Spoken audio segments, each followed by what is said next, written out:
Hello and welcome to the Auto Ethnographer. I'm your host, John Steck, and today we're celebrating a milestone, episode 41, but more importantly, it's the close of 2025.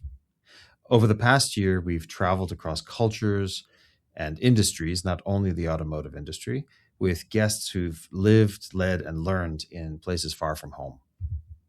Hello and welcome to the Auto Ethnographer. I'm John Steck, your host on this journey. We travel the globe to bring you stories about culture and the global automotive industry. Fasten your seatbelt and let's get started. As we wrap up the year, I want to thank every listener, the managers, engineers, marketers, founders, expats, and in-country experts who've tuned in and shared your stories. I'm excited to say that over 55 different countries have tuned in this year. It's far beyond the expectations that I had in the first year of the podcast. I especially want to thank the guests on the podcast for their time, for their valuable insights, which have been both informative and, in many cases, highly motivational. To celebrate the guests, I wanted to curate a list of the best of their different quotes, different statements that they've made on the podcast. And when I gathered those best quotes, in my opinion, I found that there were 5 themes that covered everything that they talked about. The themes are basically grouped into 5 groups: cultural adaptation and global mindset, learning and growth through experience, respect, empathy, and human connection, cultural identity and immersion, and finally, on the business side, really business side, global business and strategic perspective. Each theme will open up with just a brief reflection on my side to set the stage, but then I give the microphone back over to the podcast guests from this year to hear their resonant quotes. So thank you for being part of the journey. I'm deeply grateful that you've joined the Auto Ethnographer this year. Let's dive in on the final episode, and at the end, I'll share my last 2025 message and also a look ahead to 2026. So the first theme, as I mentioned, is cross-cultural adaptation and global mindset. Whether you're relocating or just working with global teams, adaptation starts with listening and looking, of course. A global mindset, it's not so much a passport stamp, it's really more of a practice where you suspend your assumptions, you seek context, and above all, you stay curious. The quotes in this section, they remind me that cross-cultural fluency is built in everyday moments, not necessarily in big conferences. They're on factory floors, they're in project rooms, and as one of the guests alludes, they're over coffee. The leaders here, they talk about being a global citizen, learning by observing, and then finding a common ground across these different corporate and, above all, societal cultures. If there's a takeaway, it's this: humility will open the door, but it's your curiosity that keeps that door open. So, starting off, coincidentally or not, with the first quote, also happens to be the very first guest of all time on the Auto Ethnographer podcast. Here's Greg Tebbett speaking of his experience with Volkswagen marketing. You eventually become a global citizen when when you deal with many different cultures, no matter where you are, where you're based. So it's wonderful to be talking about that. Now we have Gareth Dunsmore, where he expounds on his experience as a Brit living in France and dealing with many, many cultures around the world on an international marketing role. If you just sort of close your mouth, open your ears, you suddenly realize how amazing these different cultures are and the different ways people work, and you can learn off them all. Stavros Paraskevaitis, he speaks about his first overseas work with Mercedes-Benz in the United States after relocating from his native Greece. When you're willing to learn and when you're willing to try and understand, the idiosyncrasies of each individual market, irrespective of the size, you're going to be able to adapt. If you're looking for solutions, you're going to find a way to provide those, hopefully. Greg Clark, he talks about his experience also as a Brit living outside of his native England. When you are in a different environment, number one, I think you have a very firm appreciation of the environment you came from. And there's a silly expression: there's nobody so English as an Englishman who no longer lives in England. And then following work in his native Germany, Andreas Schlegel, who also spent time in the United States, the UK, Sweden, and Switzerland, he talks about his work with a number of brands across a number of cultures. I can put things much better in perspective, having lived and worked in many countries now, and I think that's probably one of my biggest assets when entering a new endeavor. That I've been to places, I've seen different cultures. Having focused on intercultural studies in the university, Dr. Susanne Lehmann of Volkswagen, she highlights the strength of understanding and leveraging culture during the career. Take culture as a power that can help you define your cooperation with people from other countries, take it as a positive aspect, and take it as a chance even with your customers. Dr. Edwin Pang of Malaysia, he highlighted how he made living in Germany a truly positive experience. Be understanding of each person's culture, and ideally you learn the good stuff from Germany, you keep the good stuff what you have in Asia, and then you become a much better person. And what's probably the longest quote in this episode, Benny Oyen, a native of Belgium, he dives to the very root of what makes all people across the globe the same when you get right down to their personal goals and needs. At the end of the day, people are people. We are all the same. We all want the same. We have the same values. We want or the same goals in life, I should say. We want to be happy. I think everybody wants it, regardless which culture. We want to be happy. We want to have a good relationship with our partners or spouses, etc. And we want our children to be healthy, to be happy, to become good people. We want our children to do well. We want our parents to be healthy and have a long and healthy relationship with each other. That I found is regardless which culture you work in with, it's the same. So at the end, we all have these shared human values. Jess Bala, the managing director at General Motors Australia and New Zealand, she makes clear what's not always so obvious. Yeah, I think there's a little bit of, people just assume, well, you're going from one English-speaking country to another. It can't really be that different. But I would say that's not always the case. Jess Bala goes on then to explain how working outside of her native Australia helped her to grow professionally. I would say without a doubt it was one of the best things that I've done, for sure.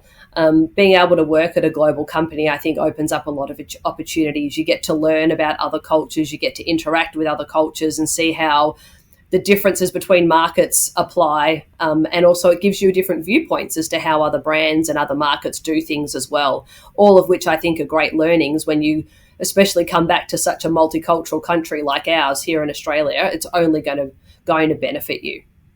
Moving on to the second theme, learning and growth through experience. I'd have to say that growth isn't clean. It's iterative, it's messy, and it's humbling. And I can certainly speak to that, learning how to do a podcast in 2025. The voices here, they emphasize learning by doing, by reframing their setbacks as feedback, and to treat change as a teacher. Leaders often talk about failure as a great professor, and the importance of resilience, and then turning your uncertainty or their uncertainty into a skill. So if you're building teams or careers across borders, remember, according to one of the guests, you don't lose, you learn. And each cycle of learning, it expands your adaptability, your judgment, and ultimately your empathy. Again, letting Greg Tebbett lead in this category, he highlights how competitiveness kept improvements coming in his work at Volkswagen.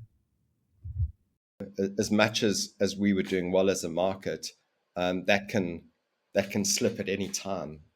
Certainly, our mantra was you're only as good as your last piece of work. Now, between you and me, it's hard to admit to failure, but listen to Greg Clark as he explains what he did when he made mistakes.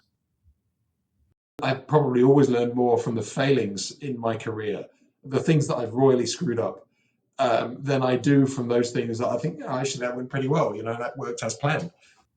You like to plan out your life and then maybe get disappointed if it doesn't end up the way you had planned it.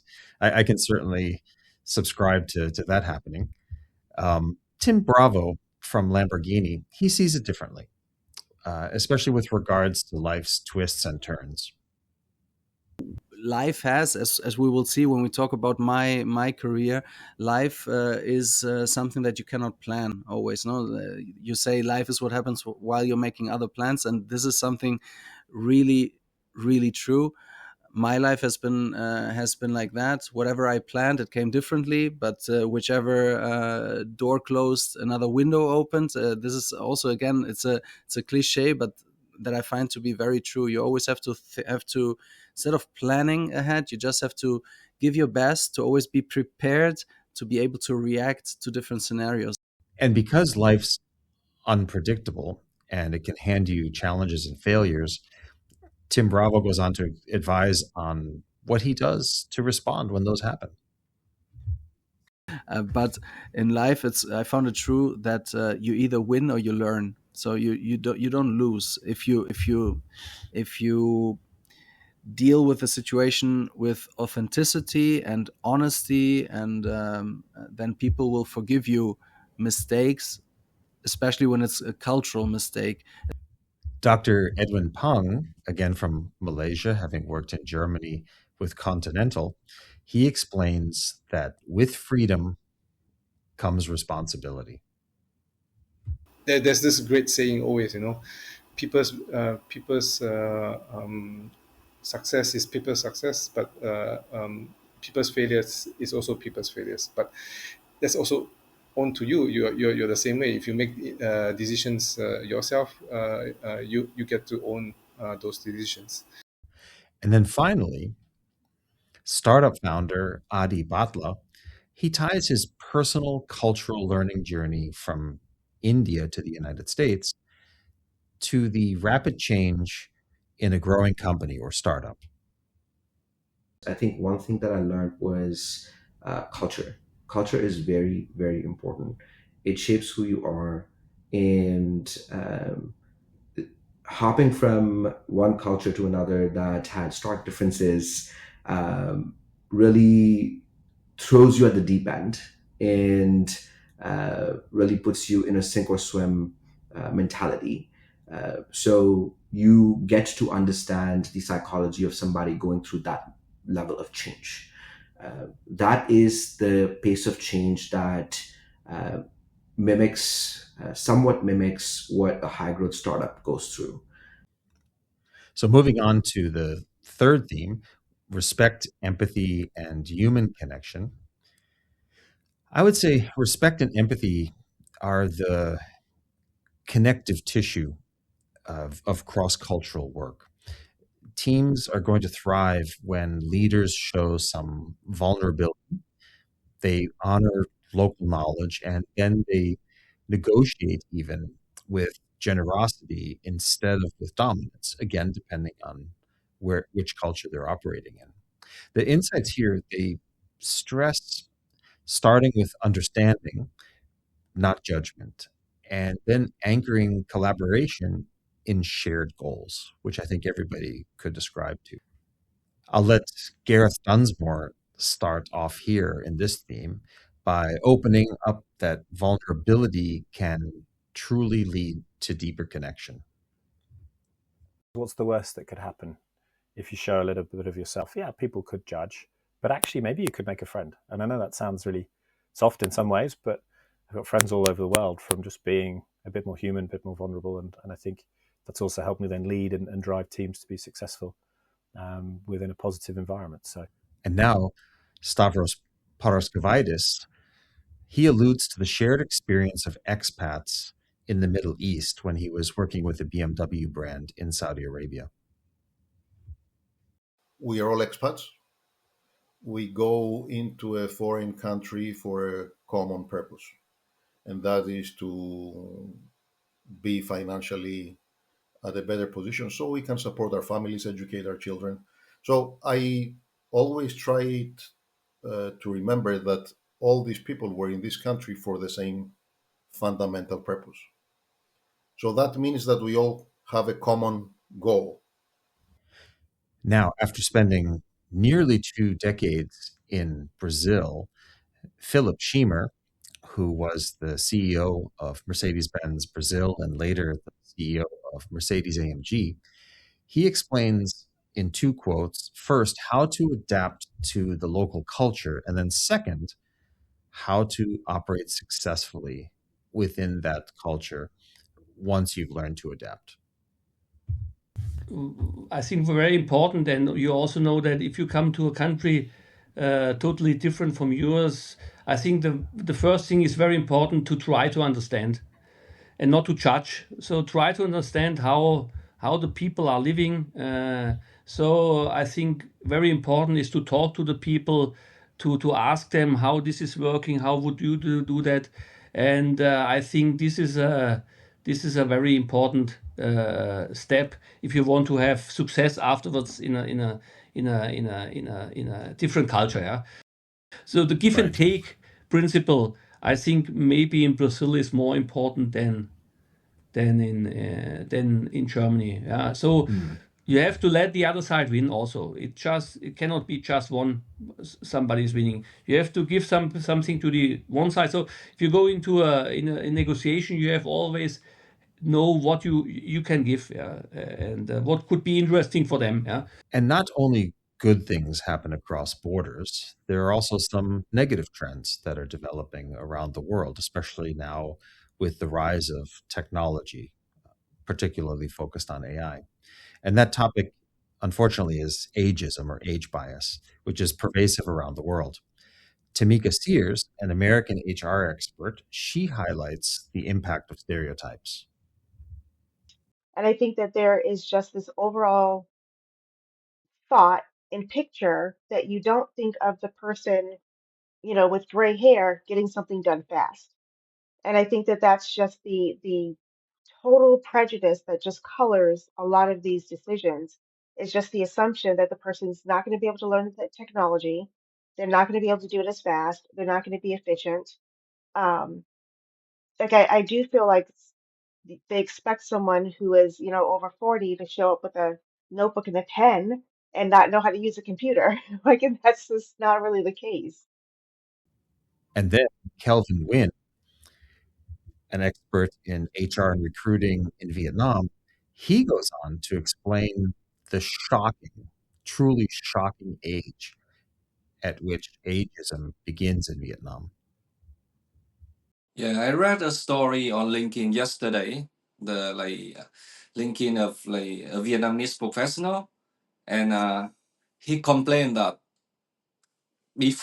some month before, people are worrying about when they get over 45 years old, it's very difficult for them to get a job. But now it's become 35, not 45 anymore. So now we go on to the 4th theme, which is cultural identity and immersion. Immersion changes us. It widens our lens and it invites us to carry more than one identity with comfort. The voices here explore their hybrid identities, full family immersion, and a deeper appreciation of heritage craft and aesthetics. Beyond efficiency, culture teaches us ways of living, how we eat, how we learn, how we heal, how we design, and in business, how we even brand. When we truly immerse, we see the beauty in difference, and that brings richness into our lives as well as to the teams and the products with which we work. Let's start with Gianfranco Pizzuto. He's the CEO and founder of Automobile Estrema in northern Italy. He points to the impact of living between cultures and, in fact, growing up between them. It's part of our culture because being raised in a hybrid, I call it a hybrid culture, where you have influence, my mother being Austrian and my father being Italian and my wife being German, and having spent many years in the US and in Germany, in France, in Africa, and so on and so forth. I think this makes you a better man, a better person. In German, Mensch, ein besserer Mensch. Alexandra Strassburger of Mercedes-Benz, who spent 11 years in China, she explains what happens if you don't adapt to cultures fast enough. I mean, the first year, and I apologized already to the team, it was my first leadership role, and it was very German, right? You write meeting minutes, they have to be in a certain format, blah, blah, blah. And I was very, very adamant about bringing the German standard to China. And my poor team, I felt, now retrospectively, I really feel sorry because I was very German and very controlling. And this first year, it was very painful because I realized somehow it's not working. Somehow it's not, it's not clicking. And when I realized that I have to adapt, that I have to change, and that I have to really change also my way of working, then it worked wonders and we had the most fun. Grace Mo, a trend spotting expert and branding strategist in Shanghai, she was surprised by what she found in Europe on her first visit there. Actually, before I just went to Europe, I thought Europe countries, especially France and Italy, are quite advanced. But when I just land there, I just find that I was transported to the past, the history about it. It was like. In terms of technology, France and Italy were like. Are just like China 10 or 20 years ago in terms of technology advancement. Grace goes on to talk about while Europe may have some disadvantage in tech and tech adoption, it does tend to focus on the beauty of things, not only on the utility of them. For a brand, I learned you don't need to always prioritize functionality at the first place. It is not that important. Just it's a big learning and enhance my knowledge, past knowledge and experience about the branding. Sometimes, and most of the times, how to invoke the emotion beyond functionality. And this brings us to the fifth theme, global business and strategic perspective. So strategy gets real in cross-border business. I spent my entire career focused on this. Regulations shift, headquarters assumptions, they can collide with local realities, and of course, the competitive landscapes, they evolve fast. The reflections here, they push for collaboration versus isolation, and for pragmatism over dogma, and ultimately for a, how do I say, global/local lens. They remind us that behind every strategic move that we make and that companies make, there are human choices. There are family decisions, there are trade-offs, and there's a certain courage to embrace uncertainty. I'll let Gianfranco Pizzuto lead off again by pointing out that the safe route is not always the best one to take. I'm sincerely convinced that if we have a chance, we Western, we want to have a chance of being able to compete, is by getting to work with them together and not banning them with the tariffs, etc., and isolating ourselves. What happened is that we isolate ourselves.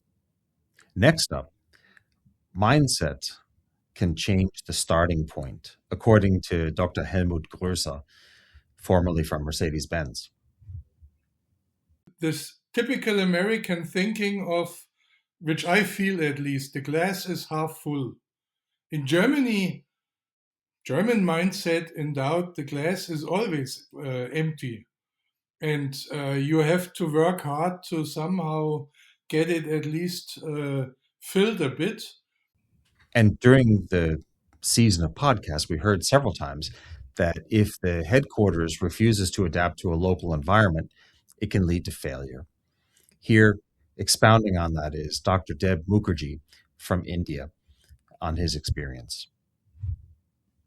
Yeah, John, I think out of all the other factors that we mentioned, I think human resource or human aspect and the whole socio-cultural aspect of India is the most important, according to me. And I've seen companies fail, having great products, having great technologies and massive power, but they could not figure out the socio-cultural aspect of India. GM, as you know, failed here. Ford backed up from here. Nokia could not succeed here. On the other side of it is Japanese company Suzuki makes enormous amount of money here. And rounding out the quotes at the end of 2025 is Toscan Bennett, who has worked for a veritable kaleidoscope of brands, 11 in all. And he speaks also of the headquarters mindset with respect to overseas markets. I think the most common mistake that headquarters organizations make is to assume that everything is just like it is at the headquarters, right? And so there's a desire to impose processes, policies, customer expectations, all those kinds of things, just as they are in the home market. I mean, what works there? Why shouldn't it work abroad, right? And sometimes that makes sense, and sometimes it's a good idea, but very often it's not. And especially when it comes to things like customer needs and local kind of cultural adaptations. So as you listen to these 5 themes, a pattern clearly emerges. And that is, you listen first, you learn fast, you lead with respect, you immerse yourself deeply, and you think both global and local. So whether you're building products or shaping teams or moving your family across borders, these voices, these words of wisdom, they underscore that culture, it's not just a hurdle, it's actually an advantage. The leaders who thrive, they don't just work across cultures, they let themselves grow through them. As we close 2025 and cap off episode 41, I want to thank every guest for their candor, their insight, and their generosity with their time. And thank you to the listeners for your time, your feedback, and even some of the stories that you've shared with me. Let your year's end be restful and meaningful. I wish you a great end of year. Happy holidays to those who are celebrating, and see you again in January 2026. I'll even be announcing a new project that I've been working on during that time. But you know what to do in the meantime. Keep on driving. Thank you for joining us on today's journey. Please remember to like and subscribe to the Auto Ethnographer and leave us a rating or comment. For more information, visit our website at auto-ethnographer.com. You can also follow on Instagram, Facebook, and LinkedIn.